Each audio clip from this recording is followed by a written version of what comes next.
नाम करा। सुमित्रा अपने इकलौते बेटे रोहन के साथ रहा करती थी। रोहन की बहन यानी कि सुमित्रा की बेटी की शादी हो चुकी थी और अब रोहन की उम्र भी शादी लायक हो गई थी। बस इसीलिए सुमित्रा अपने बेटी की शादी की बात अपने रिश्तेदारों में हर जगह छेड़ देती है। और शाम को जब रोहन अपने घर आता है तब सुमित्रा एक लड़की की फोटो लेकर उसके पास आती है। रोहन देख, तेरे लिए एक रिश्ता आया है। अगर तुझे लड़की पसंद है तो बता दे, मैं बात आगे बढ़ाती हूँ। क्या रिश्ता?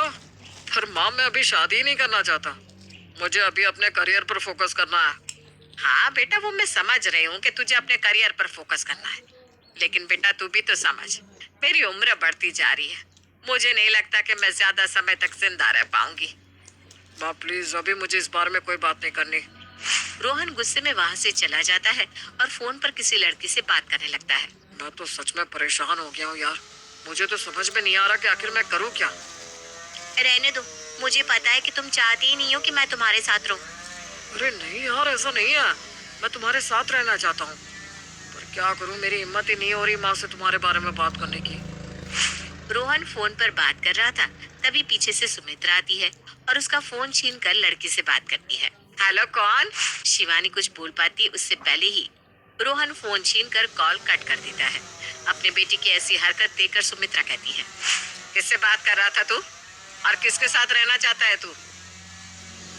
माँ माँ, मैं एक लड़की से प्यार करता हूँ और मैं उसी से शादी करना चाहता हूँ। क्या? इसलिए तू अभी तक शादी के लिए मना कर रहा था? माँ, मैं आपको बताने वाला था पर कभी हिम्मत ही नहीं हुई। सुमित्रा रोहन की बात का कोई जवाब नहीं देती और जाने लगती है। तभी रोहन अपनी माँ को रोकता है। माँ, अब तो वैसे भी मेरी शादी के लिए लड़की ढूंढ रही थी ना।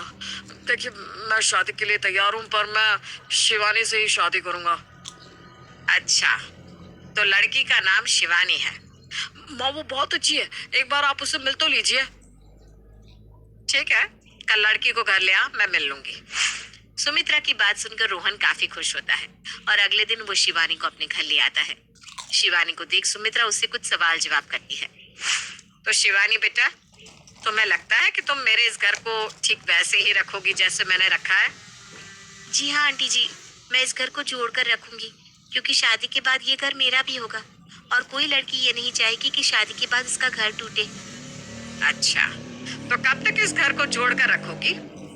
जब तक मैं जिंदा रहूंगी। कहाँ से हो तुम? मैं राजस्थान से हूँ।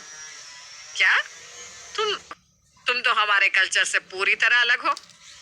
हाँ आंटी जी, मैं भले ही आपकी कल्चर से अलग हूँ, पर हूँ तो अपने ही देश की। मैं आपसे वादा करती हूँ कि मैं बहुत जल्द यहाँ के तौर तरीके सीख जाऊंगी। ठीक है, अब तुम अपने घर जा सकती हो। इतना बोलकर सुमित्रा अपने कमरे में चली जाती है। सुमित्रा के इस जवाब से साफ पता चल रहा था कि सुमित्रा को शिवानी पसंद नहीं है। ये देखकर शिवानी उदास हो जाती है और अपने घर जाने लगती है। तभी रोहन शिवानी से कहता है, शिवानी, तुम उदास क्यों हो गई? रोहन, आंटी के जवाब और उनके रिएक्शन से साफ पता चल रहा है कि मैं उन्हें पसंद नहीं आई। अरे तुम ऐसा क्यों सोच